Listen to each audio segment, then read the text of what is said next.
And we begin this hour in Baltimore, where Gilmar Abrego Garcia, the man who was mistakenly deported to a prison in El Salvador back in March, is set to check in at an ICE field office at any moment. Now, it's expected that Abrego will be taken into ICE custody after immigration authorities notified him over the weekend that he may be deported to Uganda. That's according to his attorneys. This notice came just 24 hours after he was released from federal custody and reunited with his family on Friday. Abrego became a central figure in the Trump administration's crackdown on undocumented immigrants. The administration has since accused him of human trafficking and being a gang member, charges he denies. Abrego's attorneys say he faces a crucial decision today in his fight against those charges. So let's bring in NBC News legal affairs reporter Gary Grumbach. He is outside that ICE facility in Baltimore, along with, it looks like, hundreds of other people here. Gary, set the scene for us this morning so far. Hey, good morning, Aaron. In just less than an hour, Gilmar Abrego Garcia is going to have to walk up these steps right here and head up to the 6th floor to an ICE office where NBC News is told by his attorneys they do expect he will be taken into ICE custody. But for the next 55 minutes or so, this is what Gilmar Abrego Garcia is seeing. Hundreds of members of the community here in Maryland, members of his family as well. Gilmar Abrego Garcia is here with his wife and children as well. And this is the immense amount of community support that we are seeing, because folks I've talked to here, they do really feel a connection with Gilmar Abrego Garcia. Yes, he came into this country illegally, and yes, he's being charged with very serious crimes, but on a very human level, they do feel for his wife, Jennifer. They do feel for him, because this may be the last time they're able to be together. Aaron. You know, Gary, and you touched on it a little bit here. A lot we know has happened in Abrego's case over the weekend. Can you catch us up on how he went from finally being reunited with his family to facing another deportation to a country where he has no ties in just 24 hours? What's the administration's reasoning here? Shameful. So Abrego was released from federal custody on Friday, and there was a plea deal happening behind the scenes between his attorneys and folks from the Trump administration. And basically, they gave him two options. One, plead guilty to the 2 smuggling charges against him in the state of Tennessee, then serve time imposed by the judge for that sentence, and then be deported to Costa Rica, where he speaks the language, he'd be treated as a refugee, and he'd be able to walk free. The other option was not plead guilty to the Tennessee charges and be immediately deported to Uganda as soon as Wednesday, Aaron. So, given that fact, Gary, where do we expect things to go from here at this point? So we expect him to walk in here at 8 a.m. and then be taken into ICE custody. Because of how ICE works, we don't know what's going to happen after that. They are going to decide where the bed space exists in the ICE facility around this country. They will place him there, and then they will wait until we figure out what happens with this plea deal. We don't have a sense of what choice they're going to pick, whether it's going to be the Costa Rica route, the Uganda route, or a third option where they perhaps fight the Uganda route and try to say that is a place that he should have a withholding of removal from, just like he had from El Salvador, which is how we got into the situation in the first place, Aaron. All right, we know you'll be watching this closely for us. Gary Grumbach in Baltimore today. Gary, thank you. We turn to Ukraine now. Russia is continuing its offensive, launching more than 100 drones in an attack on the north and east of that country overnight. Now, this comes despite a continued push from the Trump administration for peace that has seen little progress at this point. Vice President J.D. Vance spoke to Meet the Press moderator Kristen Welker about this effort and said he remains confident that the U.S. can broker an end to the war. Kristen is in Washington now with more from that interview. Hello there, Aaron. This week on Meet the Press, I spoke exclusively to Vice President J.D. Vance about President Trump's push for a peace deal between Russia and Ukraine and whether Russian President Vladimir Putin is serious about ending the war. I had the opportunity to speak with the Russian foreign minister. I heard. Yes, he says, as of right now, there's no meeting planned between President Putin and President Zelensky. And he added, there needs to be an agenda first, saying, quote, this agenda is not ready at all. Are the Russians stringing President Trump along? No, not at all, Kristen. I think the Russians have made significant concessions to President Trump for the first time in 3.5 years of this conflict.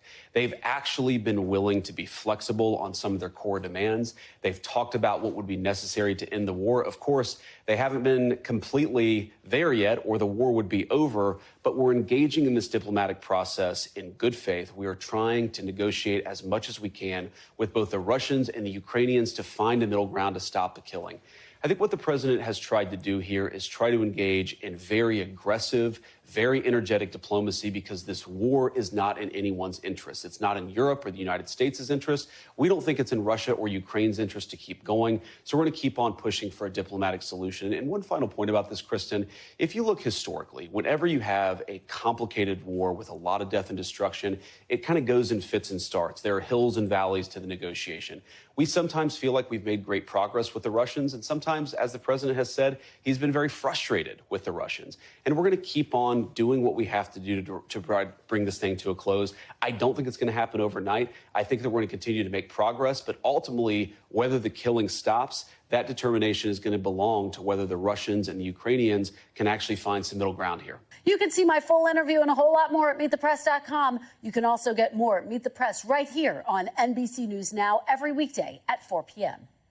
Our thanks to Kristen Welker for that. And for more on this, let's bring in NBC News White House correspondent Yamiche Alcindor now. Yamiche, good morning. What stood out to you from that interview the most? Well, Aaron, what stood out to me is that the vice president really did outline two clear things that are holding up negotiations between Russia and Ukraine. The first being that Ukraine is essentially wanting security guarantees to prevent Russia and to ensure that Russia won't invade the country again. We should remind folks, of course, that Ukraine was not only invaded about 3.5 years ago, but also in 2014 in Crimea, which is how they got kicked out of the G8 at the time. So Ukraine is really insisting that if they do make a sort of deal with Russia, that this country will stop trying to get more territory, which is a big ask. The second thing is that there's really this stalemate when it comes to territory negotiations. The vice president's essentially hinting at the idea that Ukraine should be open to possibly conceding some land to Russia, saying that that's the way that wars usually work. Of course, the Ukrainian president has been very resistant to the idea of giving up any sort of territory, saying that the country's constitution just simply does not allow that. But President Trump has also said that he believes, quote, land swapping will be part of the negotiation that ultimately brings this war to an end, if it can be brought to an end. The other thing that was really interesting was the idea that as the vice president was talking about all of this and talking about possible sanctions or other economic issues, economic sort of consequences that Russia might be made to pay, he also said that the U.S. might do nothing. And that really also underscores this idea that President Trump is, while engaged in this war, has also said if he feels like he doesn't see enough progress, he could walk away, Aaron. So we're all asking about the win of it all, right? Vance gave this tentative timeline of 3 to 6 months for ending the war. Based on the meetings and the negotiations that we've seen in the past few weeks here, does that timeline seem feasible in Washington? It's a good question. I'm not sure. What you have is President Trump continuing to say that he wants to see this urgently brought to an end. After his meeting with President Putin, the sort of scuttlebutt in Washington was that there was going to be a sort of meeting between President Putin and President Zelensky within 2 weeks. That obviously, that timeline has not come to bear, and there's not really been any sort of real movement toward a 2-week timeline for them to even sit down. So I think it's very telling that while we've heard a lot of words and seen a lot of negotiations, I don't know that there's an actual timeline here. So that 3 to 6 months just doesn't seem like something that is a sort of concrete idea in Washington. Aaron. And before I let you go, I do want to get to the latest developments on the ground, right? According to Russia's defense ministry, Russia and Ukraine exchanged prisoners of war yesterday. This is after mediation from the UAE. What can you tell us about that? Well, this is really interesting because while this war continues to rage on, this is a sort of hint that peace could be possible. Yesterday, we saw 146 prisoners from each side, from Russia and from Ukraine, be exchanged by these two countries. Russian officials say that they're on their side, that the people that were released are getting medical care and also mental health care. On the Ukrainian side, the president of Ukraine posted pictures of people smiling, saying that there were some journalists that might also be included, and some of these people had been held all the way back since 2022. So it does show you that there is movement happening and that there are negotiations happening that actually have real consequences leading to this prisoner swap. Still, of course, the big question is when will the actual war be over? And that, of course, is something that just simply is not clear. Aaron. All right. Yamiche Alcindor for us in Washington. Good to see you, Yamiche. Thanks. Well, the family of one of Jeffrey Epstein's most vocal accusers is criticizing the Justice Department for not appropriately protecting his victims. It comes after the government released Ghislaine Maxwell's interview with Deputy Attorney General Todd Blanche on Friday. NBC's Melanie Zanona has more on the family's reaction. The family of Virginia Giuffre, one of Epstein's most prominent survivors, blasting the DOJ for an interview with Epstein's top accomplice, Ghislaine Maxwell. Giuffre died by suicide in April. Her family saying the DOJ provided Maxwell a platform to, quote, rewrite history, adding, "This travesty of justice entirely invalidates the experiences of the many brave survivors who put their safety, security, and lives on the line to ensure her conviction, including our sister." The DOJ pointing to an earlier statement saying it will continue to seek transparency while protecting victims. The interview also drawing sharp criticism from Democrats. Maxwell goes into this interview undoubtedly told by her attorney, unless you completely exonerate the president, you're going to spend most of the rest of your life in prison. So she wants a pardon. It all stinks to high heaven. Maxwell is serving a 20-year sentence for sex trafficking. Her attorney says she's not guilty and called Senator Schiff flat out wrong. On Friday, the agency released audio and transcripts from its July interview with Maxwell. By you meeting with us today, we're really just meeting. I'm not promising to do anything.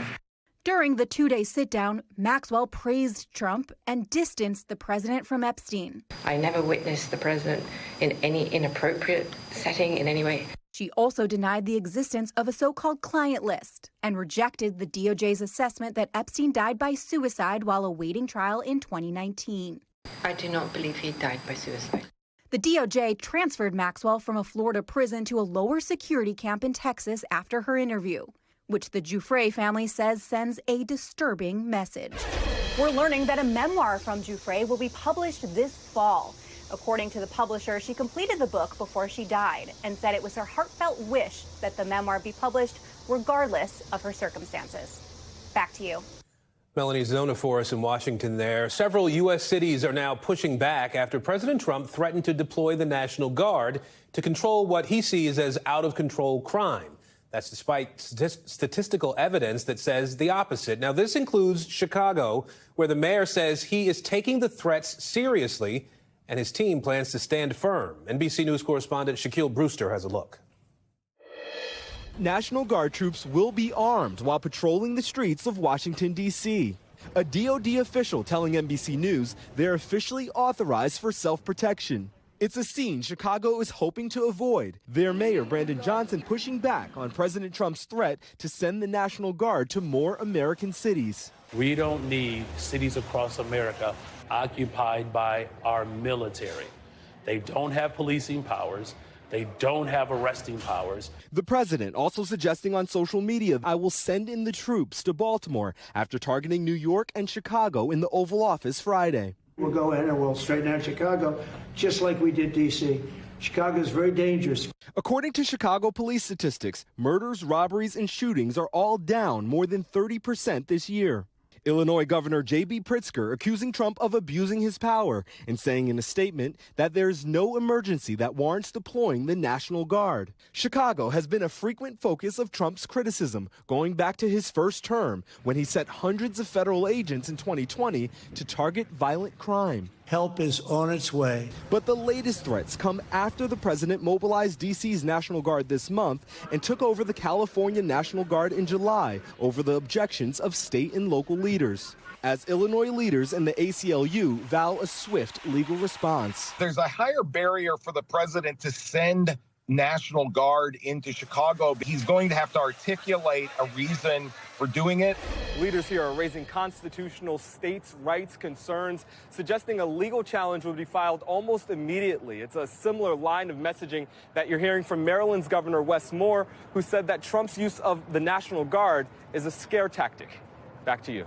Shaquille Brewster in Chicago for us. Thank you, Shaquille. This morning, the threat of extreme weather is potentially putting millions in danger, including people at the popular Burning Man festival in Nevada. Really strong wind whipped up dust and blew over tents there.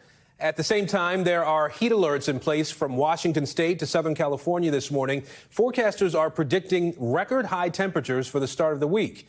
And that heat is fueling several major wildfires out west, ripping through thousands of acres, threatening Napa Valley's famous vineyards, too. NBC News correspondent Liz Kreutz reports.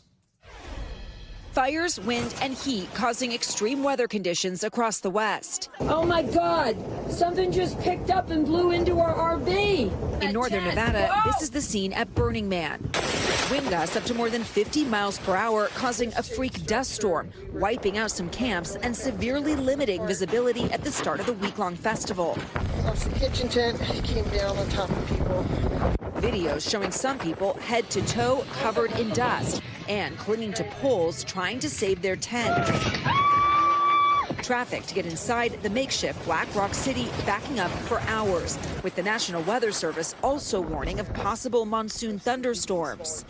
The scary conditions reminiscent of the disastrous mudpocalypse 2 years ago, when heavy storms left tens of thousands of attendees stranded. And in California, firefighters still battling that massive blaze in Napa County, now nearly 7,000 acres. Crews using aircrafts and dozers to gain control. It's extremely rough territory. Some of it's cliffed out. Burning since Thursday, the Picket Fire now 11% contained and moving away from the town of Calistoga. The flames still threatening multiple homes, properties, and vineyards. We do have some evacuation orders. We hope to get those folks home as soon as possible. The fire, one of several across the region. In Central Oregon, the Flat Fire now exploding to more than 20,000 acres with 0% containment. Another concern out west, the heat. People remain under heat alerts from Washington to Arizona. All of it fueling those dangerous fire conditions, not expected to let up anytime soon. Liz Croyd's reporting for us there. Let's get a closer look at our weather from coast to coast now with a check of our Morning News Now forecast. Meteorologist Michelle Grossman has more on what you can expect for the start of the week. Michelle, good morning. So many things going on right now. That's right. Hi there, Aaron. Great to see you. And we're going to see more of the same of what Liz just showed us. We're going to see extreme heat in the northwest, parts of the southwest. We're going to see that fire threat continuing with really gusty winds, dry conditions, and also looking at that monsoonal moisture in the southwest. That will last for a few days. So those are the big weather stories on this Monday. Also looking at below average temperatures in the middle of the nation, the upper Midwest and northern plains, the Great Lakes. We're looking at temperatures in the 60s and 70s. And then notice along the coast of the East Coast, we're looking at spotty showers. So from the Carolina coast to the southeast along the Gulf Coast states, also spotty showers in parts of the Great Lakes and also New England. We have a front that sort of stretched from portions of the Great Lakes all the way back to the Central Plains, and that's going to be the trigger for some of these showers and storms. And some could be heavy, especially in the Central Plains. That will continue on Wednesday. Notice yellow showing up on the map. That's indicating where we think we're going to see heavier rain, and that's in Kansas, parts of Oklahoma. Also looking at the chance for some flooding in parts of the southwest with that monsoonal moisture continuing, and still warm in the northwest. We're looking at temperatures soaring into the 80s, into the 100s. And part of the problem is we're not getting the relief at night. We're looking at temperatures still staying put in the 70s at night.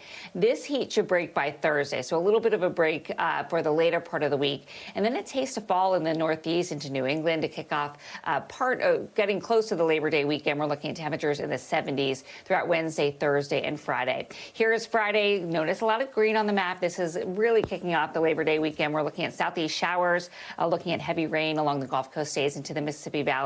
Rainy and cool, and we're looking at stormy conditions still in parts of the southwest into the Rockies. Still looking at that monsoonal moisture moving in. Could see some showers and storms too in New England on Friday and also parts of the Northeast. So again, the big story today, 13 million people under heat alerts.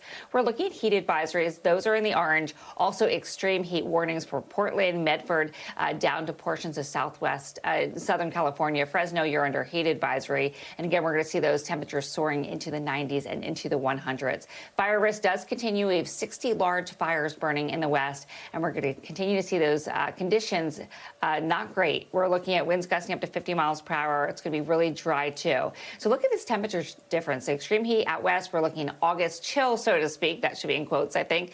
Taste of fall, we're looking at temperatures in the 60s and 70s. 69, Aaron, today in Minneapolis. That is 11 degrees below what is typical for this time of year, and lots of low 70s on the map. So really refreshing for kids going back to school this week. For sure. Fall's my favorite season, so I'll take the lower temperatures anytime. We thank you for watching, and remember, stay updated on breaking news and top stories on the NBC News app or watch live on our YouTube channel.